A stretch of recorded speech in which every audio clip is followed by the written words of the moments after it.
Lucas, el capítulo nos corresponde el 20.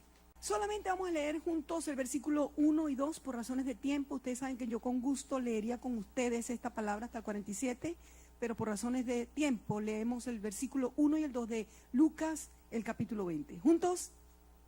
Sucedió un día que enseñando Jesús al pueblo en el templo y anunciando el evangelio, llegaron los principales sacerdotes y los escribas con los ancianos y le hablaron diciendo: dinos, ¿con qué autoridad haces estas cosas? ¿O quién es el que te ha dado esta autoridad? Tomen su asiento, por favor. Este capítulo es una continuación del capítulo 19, donde el Señor entra a Jerusalén, su entrada triunfal, montado en su burrito, y el Señor ha llorado por Jerusalén. El Señor lloró sobre Jerusalén porque no conoció el tiempo de su visitación cuando Él estuvo allí. Y en este capítulo 19, que continúa con el 20, el Señor se manifiesta ahora sí, como el Rey.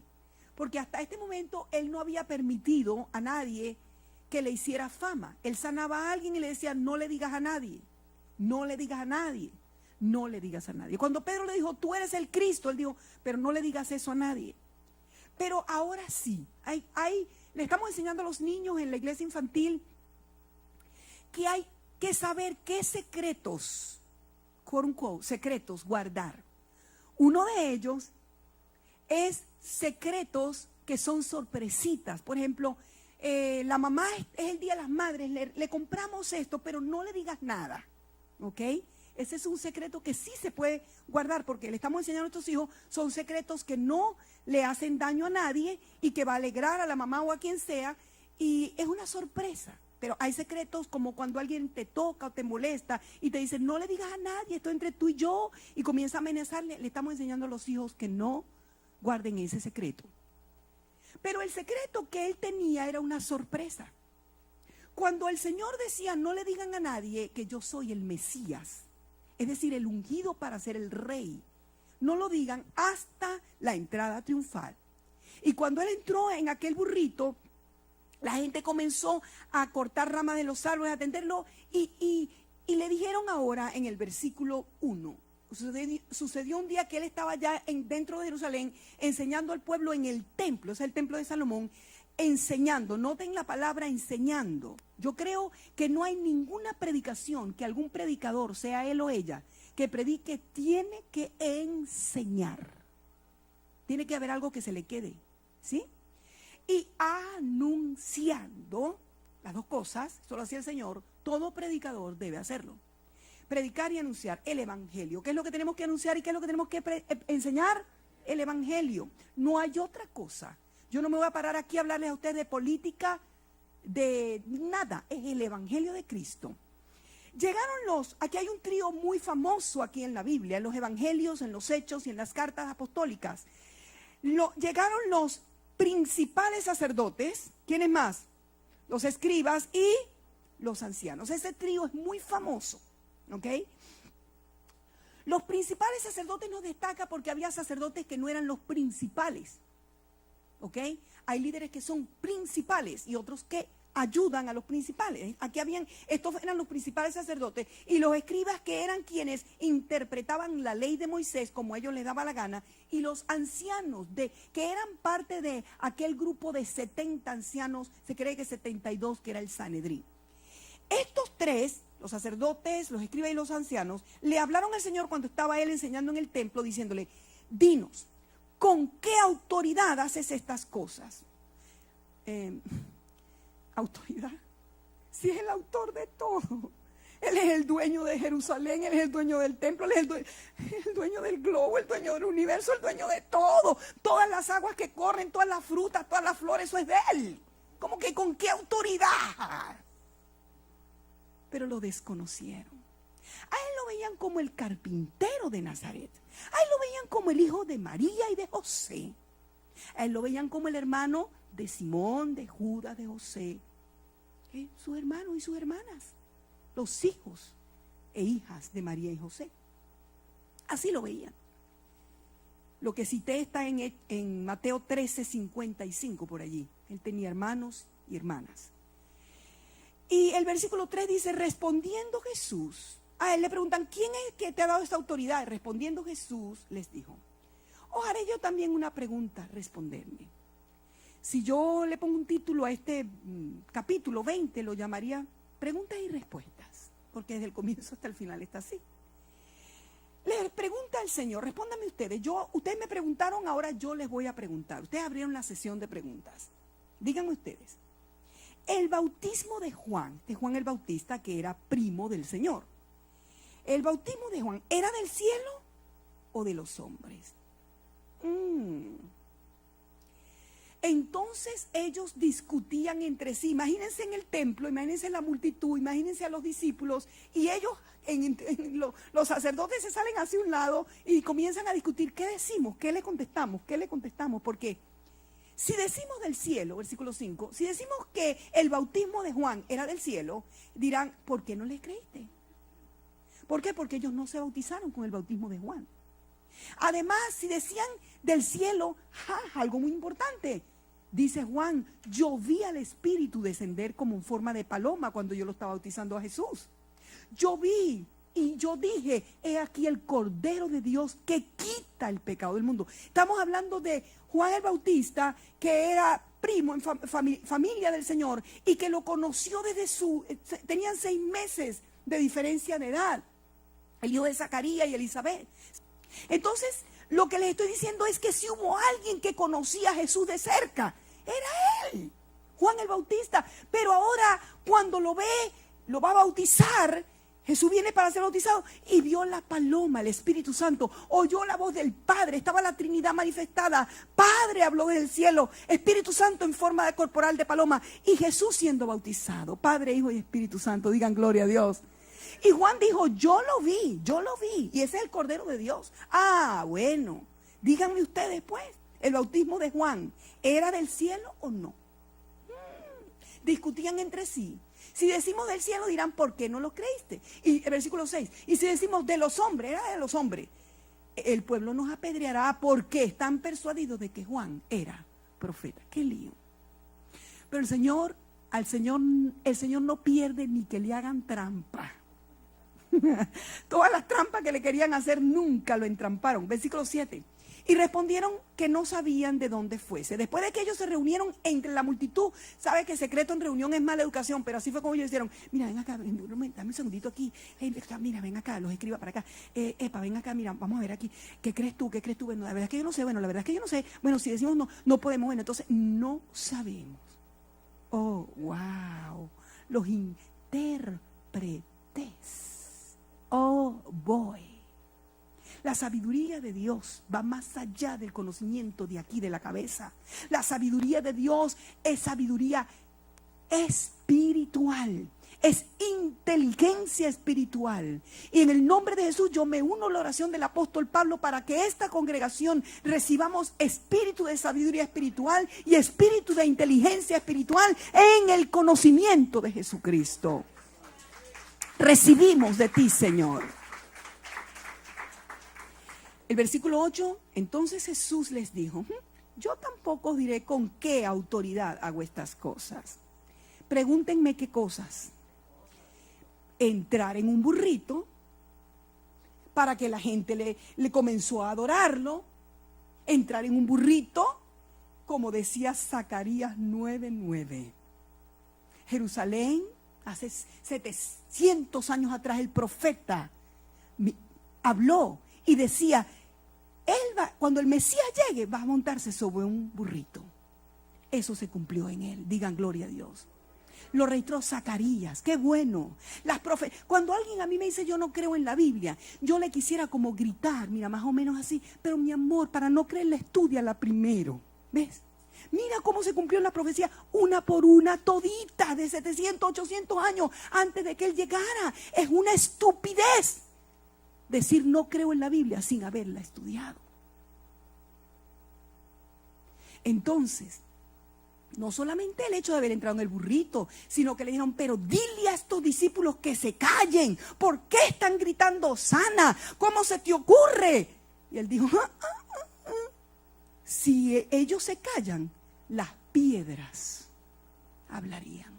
Porque este es el Mesías, porque este es el Hijo de Dios, 100% Dios, 100% humano. Ese es nuestro Salvador y Señor Jesucristo. Digan gloria a Dios. Entonces, yo tampoco les voy a decir a ustedes con qué autoridad yo hago estas cosas. Que perdona pecados, que se dejó adorar de esa manera, que le dijeran hosana. Salmo 118, ¿se acuerdan? Como él permitió que les cantaran el Salmo 118, todo eso era para él. Versículo 9. Comenzó luego a decir al pueblo esta parábola. Lean conmigo. Un hombre plantó una viña, la arrendó a labradores y se ausentó por mucho tiempo. Sigamos con el 10. Y a su tiempo envió un siervo a los labradores para que le diesen del fruto de la viña. Pero los labradores le golpearon y le enviaron con las manos vacías. Volvió a enviar otro siervo, mas ellos a este también, golpeado y afrentado, le enviaron con las manos vacías. Volvió a enviar un tercer siervo, mas ellos también a este echaron fuera, herido. Entonces el señor de la viña dijo: ¿qué haré? Enviaré a mi hijo amado. Quizás cuando le vean a él, le tendrán respeto. Mas los labradores, al verle, discutían entre sí, diciendo: este es el heredero. Venid, matémosle, para que la heredad sea nuestra. Y le echaron fuera de la viña y le mataron. ¿Qué pues les hará el señor de la viña? ¿Vendrá y destruirá a estos labradores y dará su viña a otros? Cuando ellos oyeron esto, dijeron: Dios nos libre. ¡Qué cómico! Y lo estaban haciendo. El Señor les habla con algo que frecuentemente les ocurría en su medio ambiente. En Galilea había muchas viñas, porque Galilea es muy fértil, no comparado con la provincia de Judea en el sur. En el norte es bastante fértil. Y había gente que compraban viñas, plantaban viñas y las arrendaban. Ahora, las ganancias eran en 40, en un 30%. Oye, vale, si tú estás trabajando en una cosa que tú no plantaste, que no es tuya, te la están arrendando, oye, paga lo que tienes que pagar. Quédate con tu parte y no, pero ellos no. A los 3 años hay registro de algunas viñas que ellos se la expropiaban. Ah, qué facilito, expropiar. Cónchale.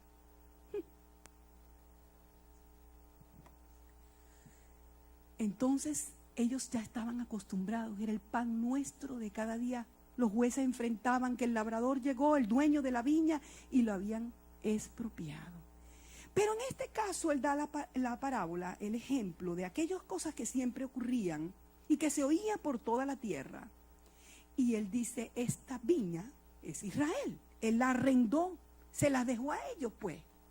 Oye, por las circunstancias que pasaron, no puedo entrar en eso, causa del pecado, de la caída, yo tengo que dejar a Israel, voy a irme por un tiempo, pero les voy a enviar siervos. Les envió la ley de Moisés, les envió los salmos, les envió los profetas. A los profetas los apedrearon. Los salmos los malinterpretaron, como el de la piedra angular del que les hablé el domingo pasado. Cuando ellos no hicieron caso de los siervos. Pero cuando vieron a Jesús, el hijo del dueño de Israel, del dueño del globo, del dueño de la viña, lo ven llegar, dicen: este es el heredero, matémosle. Entonces el Señor dice: el Señor vendrá. ¿Qué pues va a pasar con el Señor de la viña? Destruirá a estos labradores y dará su viña a otros. Y ellos dijeron: ay, Dios nos libre. Bueno, nunca eso suceda. Pero el versículo 17, el Señor le dice: entonces, pues, ¿qué es lo que están diciendo ustedes? ¿Qué pues? Versículo 17, pero él mirando les dijo: ¿qué pues? O sea, entonces, pues, ¿qué les pasa, pues? ¿No se están dando cuenta que son ustedes mismos?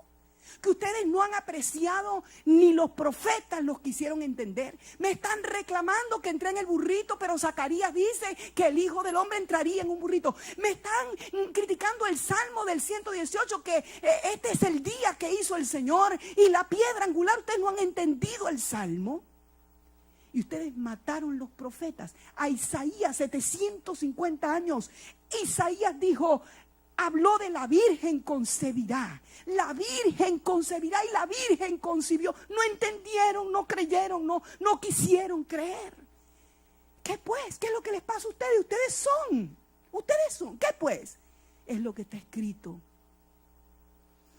Los que rechazan a Jesús, no hay otra opción de salvación. No hay otro camino. No hay otro evangelio. No hay otra religión. No hay otro poder. No hay otro. Solo Jesucristo.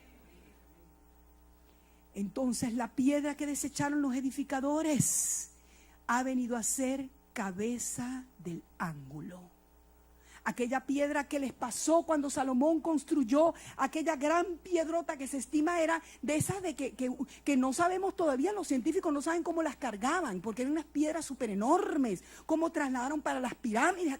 Así mismo era esa piedra, que la sacaron de las canteras, y cuando la llevaron, no, esa piedra sobra, esa piedra no, tírenla por ahí para abajo por el torrente de Sidón, y la tiraron. Pero cuando el torrente de Cedrón, pero cuando ponen las piedras, una precisión increíble. Por ahí tengo fotos del muro de los lamentos. Una piedra preciosa sobre la otra, quedó el muro de los lamentos. Ahí están las piedras. Pero faltaba una. Y alguien dijo, oye, vale, pero ya esto fue ya como a los 7 años de la construcción del templo. Falta una. ¿Cuál es? Oye, ¿te acuerdas aquella que dijimos que no era y que la echamos por allá abajo? Vayan a buscarla, ya tenía maticas naciéndole encima y todo. La habían rechazado. Pero esa piedra vino a ser la piedra angular. Es más, se cree, no se los puedo asegurar, pero hice estudios y se cree que ese muro de los lamentos, que es lo único que quedó del templo, lo único que quedó, ahí está la piedra angular. Se estima. Dice el versículo 18, léanlo conmigo porque nos interesa. Lean el versículo 18. Todo el que cayere sobre aquella piedra será quebrantado, mas sobre quien ella cayere, le desmenuzará. Cuando tú recibes a Jesucristo, la piedra angular, eres quebrantado definitivamente. Comienzas a entender, tu orgullo comienza a ceder. Tú dices, oye, pero yo he caminado sin el Señor. ¿Cómo pude yo vivir sin Dios? ¿Cómo he sido tan creído que todo esto lo logré yo? ¿Cómo puedo haber pensado que mis hijos son lo que son por mí? Entonces comienzas a quebrantarte y a arrepentirte y a reconocer. Dios te dio lo que tienes. Dios te hizo lo que tú eres. Entonces, el que cayere sobre esa piedra será quebrantado. Porque no puede un corazón duro servir a Jesucristo. Ese corazón, dice Ezequiel el profeta, ese corazón de piedra, yo voy a mover ese corazón de piedra y lo convertiré en un corazón de carne.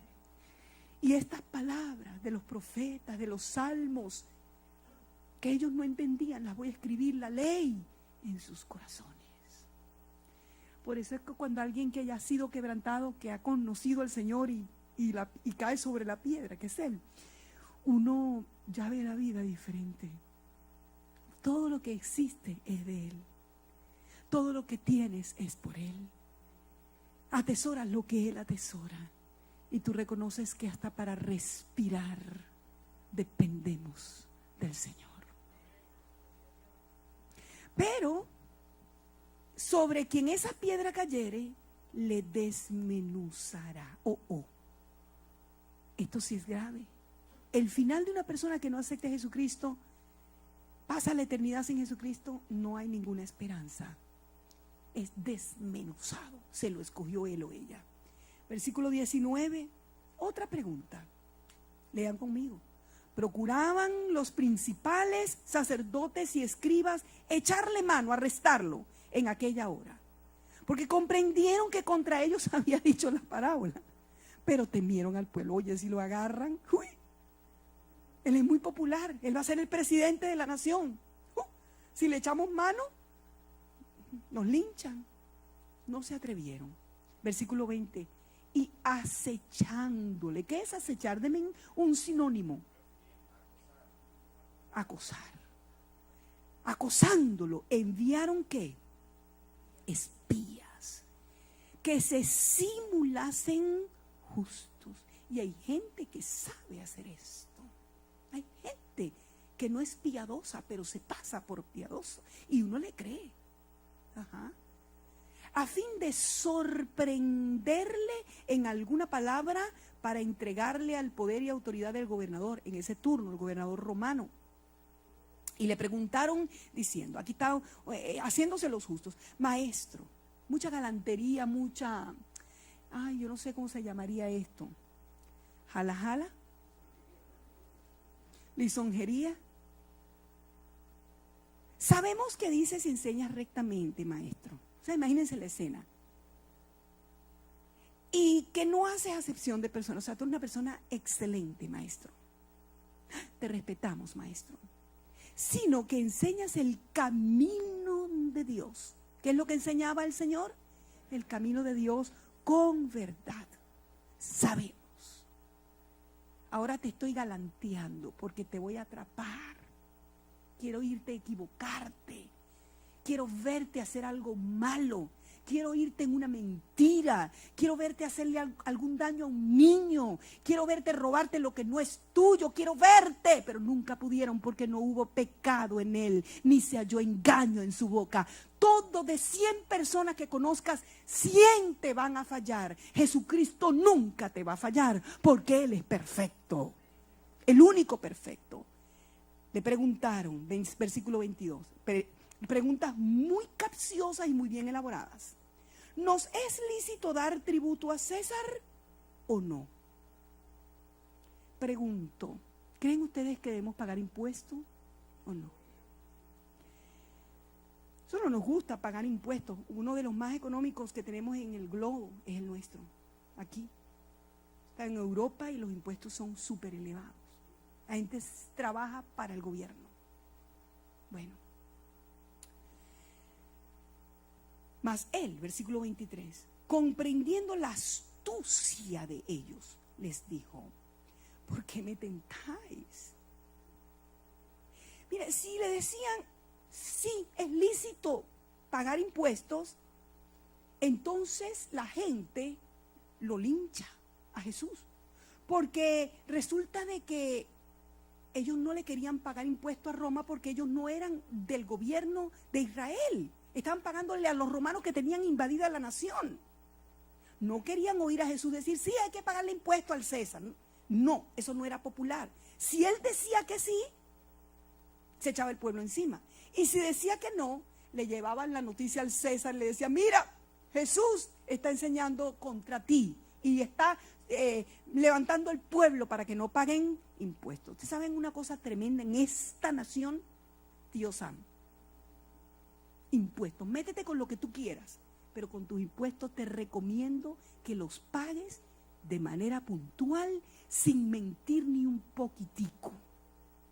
Hazlo bien y haz tus registros que pagaste, porque a todas las naciones, a los gobiernos les interesan los impuestos y persiguen a quien sea por los impuestos. Estos días metieron presos a unos famosos por no pagar impuestos. ¿Vieron el noticiero? Bueno, y a él y a su papá. 23. Mas él, Jesús, comprendiendo la astucia, les dijo, ¿por qué me tentáis? Mostradme la moneda. Pásenme una monedita de esa. Ya habían monedas por ahí impresas. ¿De quién es la imagen y la inscripción? ¿De quién era la imagen? Y respondieron, ¿de quién es la imagen? Oh, ellos no tenían un héroe nacional, ellos tenían a un extranjero, a un César, a uno de los gobernadores del imperio. De César, le dijeron. Entonces les dijo, versículo 25, lean conmigo, pues dad a César lo que es de César y a Dios lo que es de Dios. Paguen los impuestos a quien hay que pagarle. ¿De quién tenemos aquí nosotros la imagen en la moneda? Aquí están héroes de la patria nacional. No evadan eso, no evadamos eso. Nos cuesta bastante pagarlos. Pero al César lo que es de César y a Dios lo que es de Dios. Quiero preguntarte, ¿quién o qué en la tierra tiene la imagen de Dios? Y creó Dios al hombre. A imagen de Dios los creó. Varón y hembra los creó y los bendijo y les dijo: fructificad, llenad la tierra y sojuzgadla. Génesis 1. ¿De quién es la imagen en la moneda? ¿De quién era? Del gobierno. Páguenle al gobierno lo que le deben. Pero ¿de quién es la imagen en la gente? La imagen de Dios. Tráiganle gente a Dios. Démosle nuestra vida a Dios. Démosle a Dios lo que es de Dios y al César lo que es de César. Digan gloria a Dios. Dile a la persona que tienes cerca de ti, tú tienes la imagen de Dios en ti. Dale a Dios lo que es de Dios. Dale a Dios lo que es de Dios. Versículo 26. Y no pudieron sorprenderle en palabra alguna delante del pueblo. ¿Cuánto desearon? Sino que maravillados de su respuesta, callaron. Una pregunta más. Como decía mi nieto chiquitico, uno más y ya. Cuando le está dando la comida, uno más y ya, una cucharillita más y ya. Aquí está la otra. La otra pregunta, 27. Llegando entonces algunos de los saduceos. Esta era una secta, estaban los herodianos del partido de Herodes, los saduceos, los fariseos. Estos eran unos tremendos que negaban todo lo sobrenatural. Ellos negaban ángeles, negaban demonios, negaban todo lo que tiene que ver con el mundo sobrenatural. Pero mi amorcito, mi amor, ven acá, como dicen en Dominicana, pero ven acá. Así dicen, pero ven acá. Chico, ¿no dice la Biblia que el Señor de lo invisible, de lo que no se veía, creó lo que se ve? Eso lo dice Hebreos.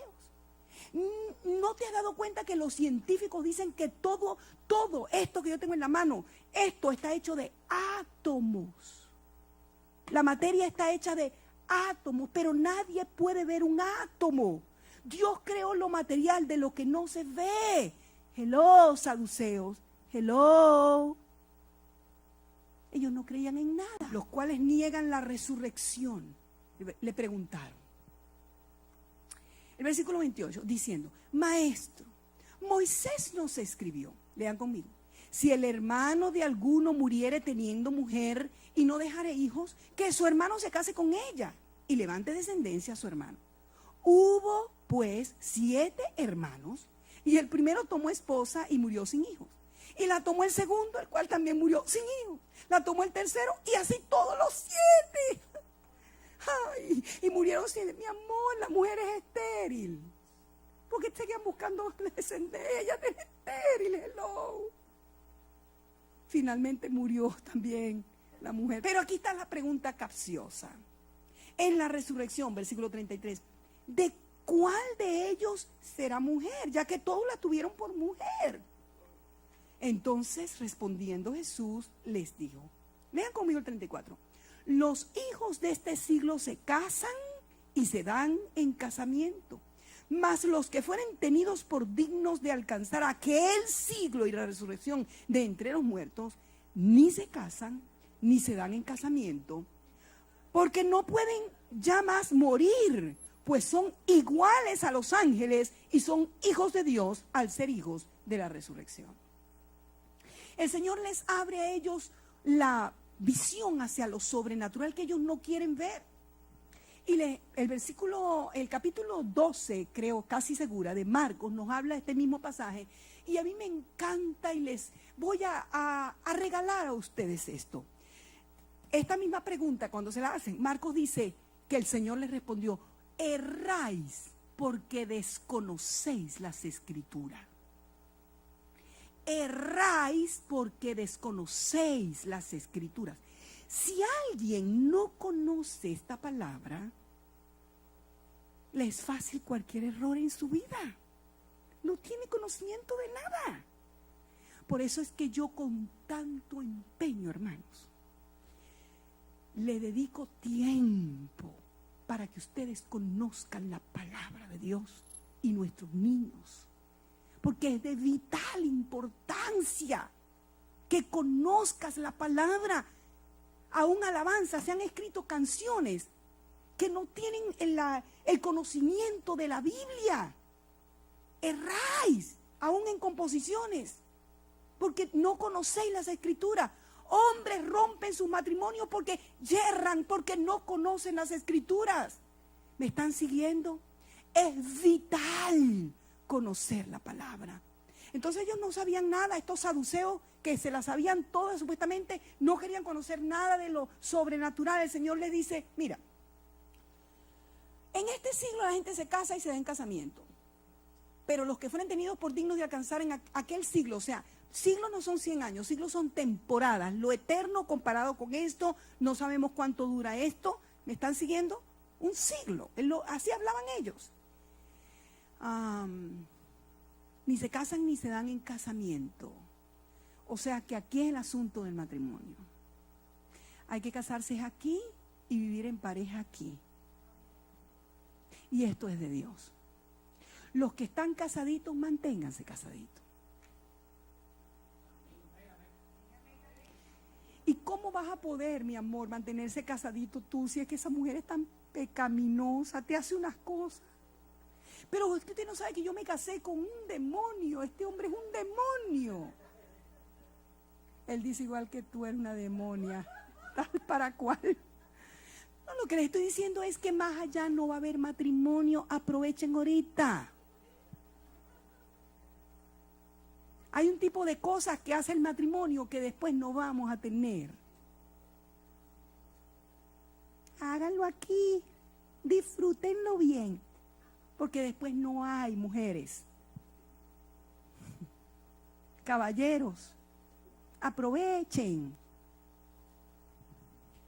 Amén.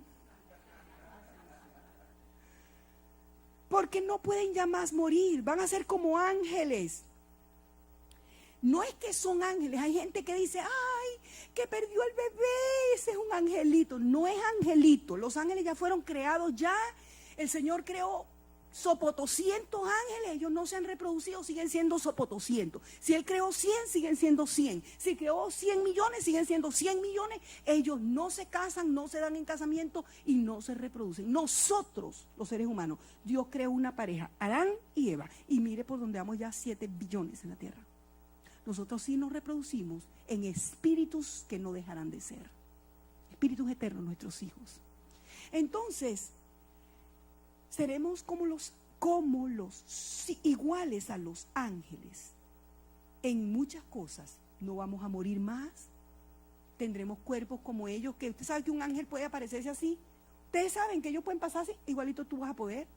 Hay una teoría que se llama la teoría del todo. Bueno, ahí se las dejo, pero solamente se las refiero. En esa teoría ustedes saben que el átomo se cree que es un punto. Entonces esa teoría dice que la creación pudiera estar, en vez de un átomo siendo un punto, una línea, que entonces, claro, como una espadita atraviesa lo natural y pasa del otro lado, como el Señor hizo cuando se les apareció y le dijo, paz a vosotros, cuando resucitó en cuerpo. Si quiere comer, come, si no quiere comer, no come, quiere volar, vuela, quiere dormir, duerme, sin limitaciones. Ese es el cuerpo que nosotros vamos a tener, glorificado. Ese es. Digan gloria a Dios. Como los ángeles. Pero no seremos ángeles. Tú no vas a ser un ángel cuando pases a estar con el Señor. Pero la pregunta que me hicieron, versículo 37, saduceos, ustedes me preguntaron algo. Aquí va pues la respuesta. En cuanto a que los muertos han de resucitar, aún Moisés lo enseñó. Si ustedes conocen la ley, ¿qué es lo que les pasa? Moisés lo enseñó. Pregúnteme dónde está la enseñanza. Éxodo capítulo 3, en la zarza. En el pasaje de la zarza, cuando llama al Señor, Moisés lo llamó a él, Dios de Abraham, Dios de Isaac y Dios de Jacob. Díganlo conmigo, Dios de Abraham, Dios de Isaac y Dios de Jacob. ¿Cuántos siglos antes había vivido Abraham? Uf. ¿Cuántos siglos había vivido a Isaac y Jacob? Uf, que se habían muerto ya. Pero mire cómo el Señor dice, llama al Señor Dios de Abraham, Dios de Isaac en el presente y Dios de Jacob en ese presente. Porque Dios no es Dios de muertos, sino de vivos, pues para Él todos viven. ¿Se acuerdan del capítulo 9 de este libro de Lucas? Cuando el Señor aparece con Elías y ¿con quién más?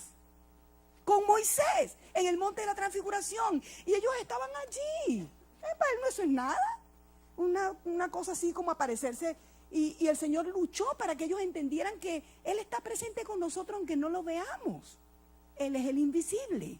Dice Hebreos capítulo 11, 33, por ahí está. Él es el invisible. Moisés se sostuvo como viendo al invisible. Hay vida más allá, señoras y señores. Hay vida más allá de esta vida. Se equivocan quien quiere estallarse en un acto de terrorismo y pensar que ahí se acabó todo. Escúchenme, muchachos, jovencitos, niñas, niños, escúchenme. Todos los que quieren hacer terrorismo y acabar con la vida y después con la vida de ustedes, abrirán los ojos en la eternidad, porque la vida sigue. La vida sigue. Y ya más nunca podremos morir. Eso está en Lucas, creo que es el capítulo 16, el rico y Lázaro, cuando abrió los ojos aquel hombre rico, ¿se acuerdan? Y Lázaro en el seno de Abraham. Entonces el 39 respondieron algunos de los escribas, dijeron, maestro, bien has dicho, de verdad que tú respondes todas estas preguntas, nosotros no podemos cuestionarte más. No osaron preguntarle nada más. Pero ¿quién pierde con el Señor? Es que Él es el creador de todo. Pero qué brutalidad tan grande, Dios mío, que se nos ocurre una cosa a los seres humanos. Eso da vergüenza, ¿vale? Qué pena pasamos nosotros los seres humanos cuestionándolo a Él. Job lo hizo. Y el Señor le dijo, ajá, ¿dónde estabas tú cuando yo creé los confines de la tierra? ¿Dónde estabas tú? Respóndeme. Cuando yo creé las constelaciones, ¿dónde estabas tú? Dame la fórmula física, dame la fórmula química, dame las matemáticas, cómo hablé y se produjo, dime. Y él dice, Job se puso las manos sobre su boca y dice, ups, no hay sabiduría en contender con el Altísimo. Digan gloria a Dios. Cállate la boca. No pelees con el hacedor. Saduceo 41. Entonces ahora él pregunta, Jesús, ¿cómo dicen que el Cristo es hijo de David? Pues el mismo David dice en el libro de Salmos.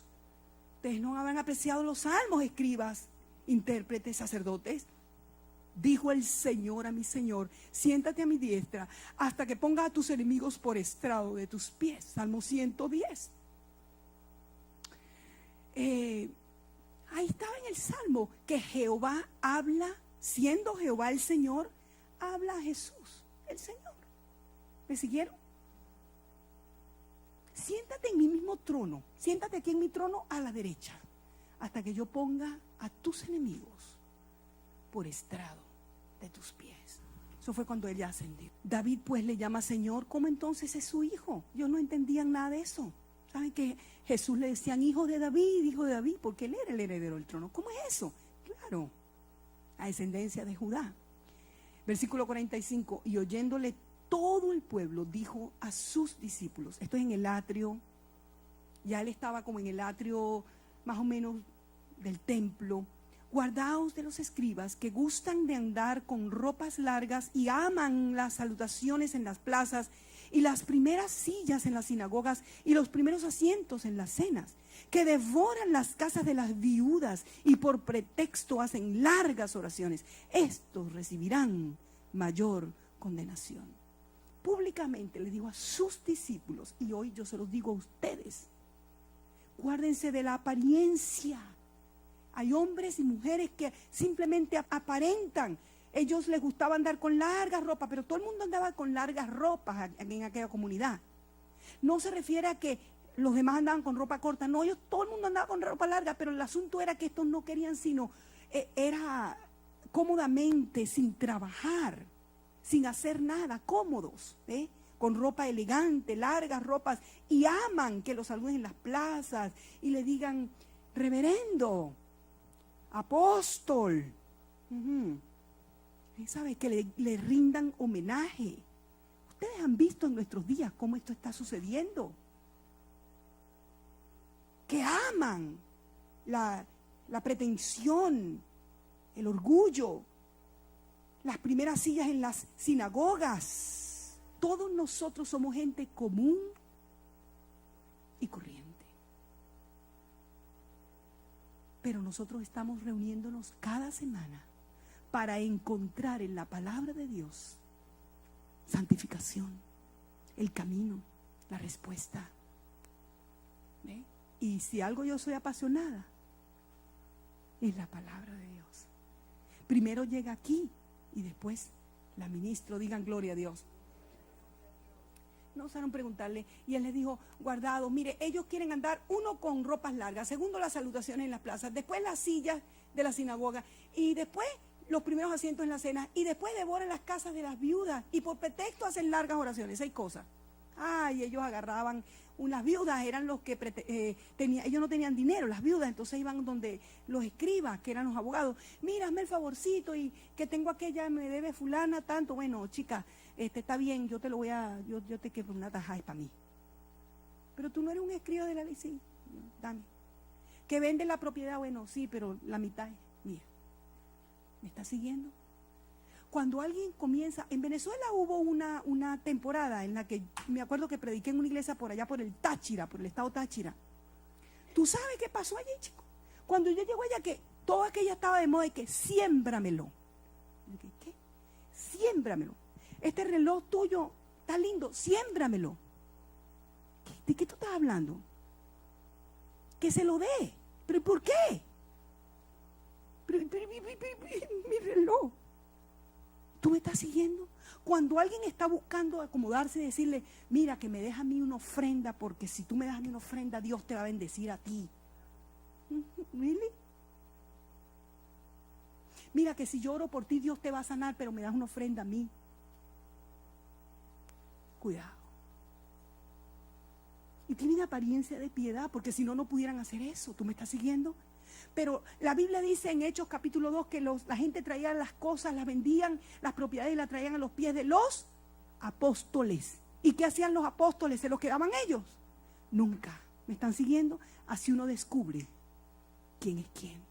Si se está enriqueciendo él o ella, sentándose en posetas de oro y tomando las mejores cosas del globo para ellos, sin tomar en cuenta o haciendo muy poco de lo que pudiera hacer con el dinero que es de la obra de Dios, question mark. Hello. Por su fruto le conoceréis. Al yo tenemos muy claro. Mire, iglesia, nuestra iglesia, el Buen Pastor, Centro Familiar Cristiano El Buen Pastor, nació en la sala de nuestra casa. Un viernes 26 de julio de 1996. Ahí estaba Edith. Ahí nació la iglesia, esta. Y yo le digo a Liz, aunque tuviéramos la posibilidad de lucrarnos con la obra, que vinieran aquí puros millonarios. Amén. Yes, que lleguen. Serán muy bienvenidos. Sí, amén. Pero tenemos muy claro, si hay algo en lo que no respaldaría yo a Lee, es en quedarse con dinero para beneficio personal, con dinero de la obra de Dios. Absolutamente no. ¿Me están siguiendo? Porque aquí yo podré vivir 50 años más, pero después abro los ojos en la eternidad y le voy a dar cuenta al Dios vivo, al que nos llamó al ministerio. Y hay una locura que yo tengo, una pasión, un lema: ser hallada fiel. Si ustedes no ven en mí nada que fuera de valor, ustedes no pueden descubrir en mí ni estimar nada. Por favor, estimen eso. Quiero ser hallada fiel. Y por la gracia de Dios, he sido hallada fiel. por su ayuda, por su gracia, por su misericordia y porque me ha rodeado de gente que cuando hemos pasado por situaciones terribles me dice, seguimos, aquí estoy, seguimos. Me ha tocado alguna vez ponerme en pie y decirle, aquí hay Raquel para rato, ¿quién más quiere seguir conmigo? Se puso en pie una, se puso pie otro, en otro y otro y otro, y cuando tenía un grupo tan lindo, yo no puedo embarcarlos a ustedes, no puedo, porque Dios me ha dado gente muy bella. Creo que el Señor me rodea con gente de la más linda del planeta, y resulta que son gente de muchas naciones. ¡Qué lindo privilegio! ¡Wow! ¡Oh, my goodness! Bello. Ellos devoran las casas de las viudas y por pretexto hacen largas oraciones. ¿Se acuerdan de aquella que se paró y decía, oh Padre, gracias porque yo no soy como aquel cobrador de impuestos que esto, que yo no, yo ayuno 2 veces a la semana, yo doy diezmo de todo lo que yo me gano. ¿Really? Estos recibirán mayor condenación. Que el Señor nos ayude y que seamos hallados fieles. ¿Cómo les parece ser fieles? ¿Les gusta? Eso incluye ser fiel en la cosita más mínima. Si tu esposa te dijo, pasas por favor por la farmacia y compras la leche del niño, ¿qué es lo que tú vas a hacer? Pasar por la farmacia y comprar la leche del niño, porque tú eres fiel. Y por ahí te sale una muchacha preciosa, una muñequita, y se te está metiendo por los ojos, y tú no eres ningún gafo, pero tú eres casado, mi amor, ¿tú entiendes? Y tú eres hallado fiel. ¿Me entiendes? La iglesia, ay, que ese horario, que hay mucho calor, pero tú eres hallado fiel. A ti te sacan por la puerta y tú te metes por la ventana fiel. Ahora pregúntenme, ¿cómo puedo ser hallado fiel? Pregúntenme. Por tu propia cuenta no puedes. No puedes. Pero si tú eres lleno del Espíritu del Señor, Él te ayuda en medio de tu debilidad. Cuando estás siendo tentado, te envía la palabra.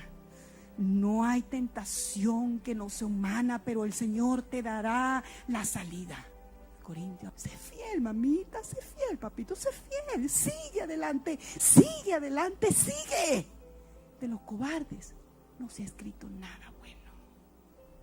Los cobardes, dice la Biblia, no heredarán el reino de los cielos. Apocalipsis 21:8. No te acobardes. Sé fiel. Lleva a tus hijos hasta el último escalón. La empresa hasta lo último. La iglesia hasta lo último. Fieles. Vamos a estar en pie. Quisiera que oremos al Señor para pedirle a Él que venga a nuestro corazón y nos ayude. Si hay alguien que todavía no ha hecho la oración de fe para confesar a Jesucristo como Señor y Salvador personal, repitamos todos juntos: Padre, yo reconozco que soy pecador. Tengo una naturaleza caída que me arrastra a lo malo. No lo puedo disimular, no lo puedo negar, ni me puedo ayudar. Ayúdame tú. Crea en mí un corazón nuevo. Ven a mi corazón. Engéndrame otra vez.